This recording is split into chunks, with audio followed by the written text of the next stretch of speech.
हर हर महादेव, जय भोलेनाथ। नमस्कार, मैं साधना पांडे मार्गदर्शन पे आपका स्वागत करती हूँ। दोस्तों, आज मैं बात करूँगी पूर्णिमा व्रत के बारे में।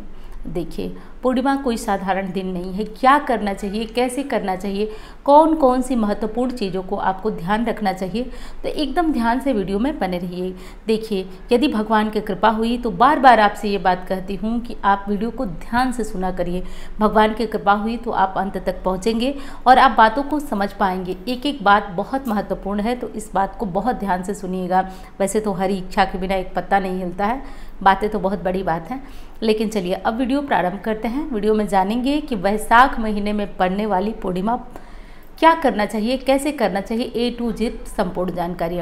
पहली चीज़, पूर्णिमा, सभी पूर्णिमा बहुत महत्वपूर्ण होती हैं। यदि ये वेद शास्त्र और सारी ज्ञान की बात छोड़ दूं तो आप बस पुराने समय के लोगों का एक ही नियम होता था कि पूर्णिमा में स्नान करना और घर पे सत्यनारायण की कथा सुनना। ये दो उपाय अपने में महा उपाय हैं।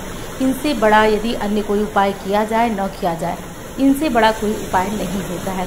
लेकिन हम अपने समय को देखते हुए, अपनी व्यस्तता को देखते हुए पूर्णिमा में क्या कर सकते हैं, कैसे कर सकते हैं, तो देखिए, वैशाख महीने की पूर्णिमा ना और महत्वपूर्ण हो जाती है। जैसे श्रावण पूर्णिमा हो जाती है, जैसे कार्तिक पूर्णिमा हो जाती है, वैसे वैशाख पूर्णिमा और महत्वपूर्ण हो जाती है। सबसे पहली चीज़, जो लोग व्रत रखेंगे वो 4 तारीख को व्रत रखेंगे, क्योंकि 4 को आप लोग को पूर्णिमा का व्रत रखना है और 4 तारीख को आप लोग चंद्रमा को अर्घ वगैरह रात को दे लीजिएगा।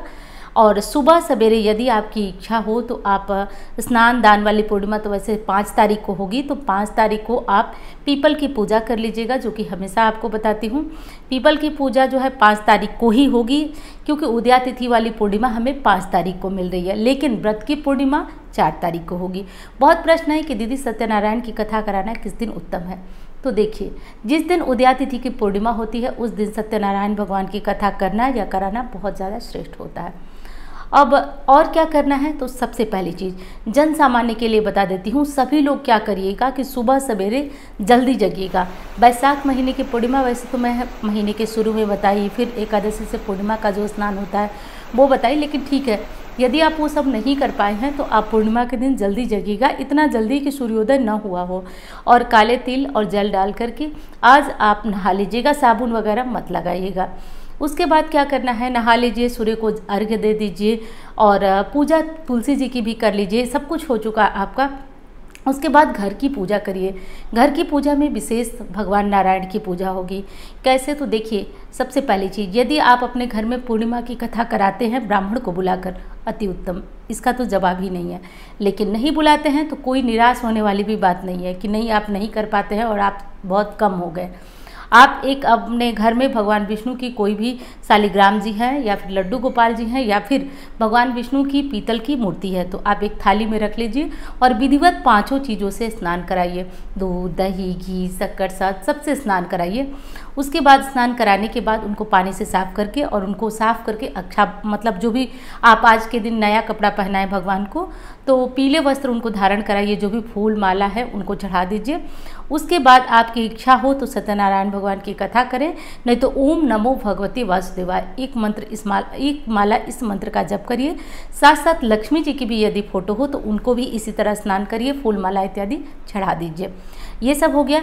इसके बाद आपको करना है कि घर की पूजा खत्म किए तो लगभग 9:30 बजे के करीब आप पीपल की पूजा कर लीजिए। पीपल की पूजा वही है, दूध मिले तो गाय का दूध ले लीजिए, नहीं तो सिर्फ जल ले लीजिए, थोड़ी सी चीनी डाल लीजिए और पीपल में अपने हृदय के बराबर होकर माँ लक्ष्मी का ध्यान करते हुए पीपल में चढ़ा दीजिए। ये हो गया, सारी पूजा पाठ आपकी कंप्लीट हो गए। इसके बाद अब आप अपने घर आएंगे। पूजा के बाद कुछ न कुछ दान आज के दिन जरूर किया जाता है। आज चाहे तो कर दें, आज नहीं कर सकते हैं तो आप जो है बाद में जाकर इस दान को कर लीजिए। करना क्या है, एक थाली ले लीजिए, उसमें एक बड़ा कटोरा में थोड़ा चावल, थोड़ा आटा, मतलब जो भी खाने पीने की चीज़ें हैं, कुछ सब्जियाँ और कुछ दक्षिणा, 11 रुपये, 21 रुपये, जितना आप दे सकते हैं कर सकते हैं, निकाल दीजिए। आज आपकी व्यवस्था हो तो ब्राह्मण के यहाँ भिजवा दीजिए, नहीं व्यवस्था हो तो कल भिजवा दीजिए, परसों भिजवा दीजिए, लेकिन दान आज के दिन निकलना चाहिए। अब उनकी बात करती हूँ जो कुछ नहीं कर सकते हैं। देखिए, बार बार कहती हूँ ना कि मेरी वीडियो बहुत बहुत बहुत छोटे लोग देखते हैं और बहुत बड़े लोग भी देखते हैं। अब वो लोग जो नहीं कुछ कर पाते हैं, तो आप लोग पूर्णिमा के दान में 5 रुपए जरूर निकाल लीजिएगा। आज ये नियम बना लीजिए कि पूर्णिमा के व्रत में 5 रुपये आपको दान करना है। उस 5 रुपये को आप कहीं मंदिर में दान कर दीजिएगा, और कहीं मंदिर का जो दान पेटिका होती है उसमें डाल दीजिएगा, किसी मंदिर में चढ़ा दीजिएगा, हो गया। लेकिन भूलिएगा मत, आज आपके घर से, परिवार से कुछ दान निकलना चाहिए। अब चलिए, अब जो लोग खुद से पूर्णिमा का कथा करते हैं उनको भी मैंने बताया, जो ब्राह्मण क्या बुला करते हैं उनकी बात ही क्या, वो तो खुद से कर लेंगे सारी व्यवस्था। इस तरह से करके आपको पूर्णिमा का काम मतलब जो पूरा पूजा है वो कंप्लीट करना है। पूर्णिमा की शाम कम से कम जो है आपको मौका मिले तो पीपल के नीचे एक दीपक जला दीजिए, रविवार ना हो तो। और यदि घर में केला है तो उनकी पूजा करिए, आंवला है, जो भी देव वृक्ष कहे जाते हैं उनकी पूजा कर लीजिए। नहीं है कोई बात नहीं, तुलसी के सामने जला दीजिए, हो गया आपका संपूर्ण काम। उसके बाद अब सुहागिन महिलाओं को कुछ विशेष काम जो कि एक दिन पहले आप लोगों को ध्यान देना चाहिए। कौन सा काम? तो आप लोग एक चीज़ करिएगा कि आप लोग अपने बाल वगैरह एक दिन पहले ध्यान दीजिएगा। आप जैसे इस बार तो गुरुवार पड़ रहा है, तो सब मिला जुला कर माइंड में ये बात रहनी चाहिए कि पूर्णिमा को हमें बाल नहीं धोना है, ना ही हमें कोई श्रृंगार करना। कोई श्रृंगार का मतलब कि देखिए, सिंदूर, यदि पीले वाले सिंदूर से आपकी शादी हुई है तो वो नहीं लगाया जाता है। वैसे तो कंघी भी नहीं की जाती है, लेकिन जिनको बाहर जाना है वो तो कंघी करेंगे ही, उनकी तो मजबूरी है।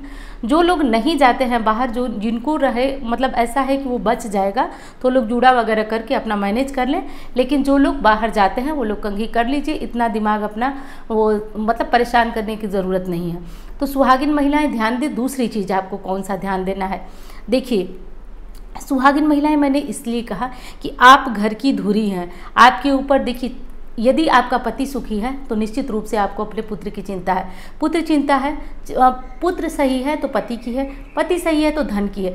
सब मिला जुलाकर किसी न किसी भांति से आप दुखी हैं, परेशान हैं। यदि सर्वत्र सुखी होना चाहती हैं तो पूर्णिमा के दिन मैंने जो कहा उसकी तैयारियां करके पहले से रखिए। सत्यनारायण भगवान की, विष्णु भगवान की फोटो मूर्ति की पूजा आपको अवश्य करनी है अपने अटल सौभाग्य और सुख के लिए। बताती हूँ क्यों। सबसे पहले, यदि आपने मुझे इंस्टा फेसबुक पे फॉलो नहीं किया तो कर लीजिएगा, और नंबर जो आप देख रहे हैं इस पर आप मुझसे कुंडली दिखाकर पर्सनल बात करना चाहते हैं, अपनी कुंडली, अपने ग्रहों से संबंधित, तो इन नंबरों पर बात कर सकते हैं। अब मैंने आपको सुहागिन महिलाओं को विशेष क्यों कहा, देखिए पूर्णिमा व्रत धारण करने से पति और पुत्र की आयु बढ़ती है। ये मैं नहीं कह रही हूँ, ये ऋग्वेद में लिखा है, हमारे कई शास्त्र में लिखा है। पूर्णिमा व्रत से धन धान्य के साथ आयु की वृद्धि होती है पति और पुत्र की। तो ये काम यदि आप करती हैं, पूर्णिमा व्रत इस बार से आप चाहें धारण करना तो कर सकती हैं। वैशाख की पूर्णिमा अति उत्तम मानी जाती है, तो आप कर सकते हैं, बेहद महत्वपूर्ण है। तो इसलिए आपको बहुत सारी, देखिए हमारे पास जितना होता है ना उतना खोने का डर भी होता है, और यदि कुछ नहीं होता है तो खोने का डर नहीं होता है। तो हमारे पास यदि बहुत कुछ है तो खोने का डर भी बहुत है। इसलिए आप दान पुण्य करते रहिए, भगवान का नाम लेते रहिए, भगवान की शरण में बने रहिए, सबकी रक्षा वही करने वाले हैं, तो बहुत घबराइए नहीं। और सुहागिन महिलाएं, सिंदूर तो बिल्कुल भी आप लोग मत लगाइएगा, बाल वगैरह मत धोइएगा, तो ये सब काम आप लोग कर लीजिएगा। तो चलिए दोस्तों, वीडियो अच्छी लगे तो लाइक करिएगा, चैनल को सब्सक्राइब कर लीजिएगा, और अच्छी लगे तो किसी और के साथ शेयर भी कर सकते हैं। धन्यवाद। हर हर महादेव।